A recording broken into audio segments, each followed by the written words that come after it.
بەڵێ ئەمڕۆ نوێترین ئۆتۆمبێلی تۆیۆتا لە هەرێمی کوردستان نمایشکرا کە ئۆتۆمبێلی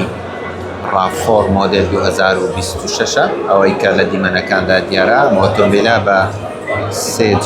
سێ تایبەتمەندیەوە دێتن کە ئەوانیشە بنزین، هایبرید و پڵەگین هایبرید. ئەوەی کە لە دیمەنەکان دیارە ئۆتۆمبیلە هایبریدە کە نەوەی شەشەمی کۆمپانیای تۆیۆتایە کە نرخەکانیشی لە 40 میلیۆنەوە دەست پێ دەکات تاوەکو 44 میلیۆن، کە ئەمە بۆ یەکەمین جارە ئۆتۆمبیلە دێتە هەرێمی کوردستان نمایش کرا و بەشێک لە هاوڵاتیانیش خەڵکیش ئامادە بوون لە کاتی نمایشکردنی ئۆتۆمبیلەکە.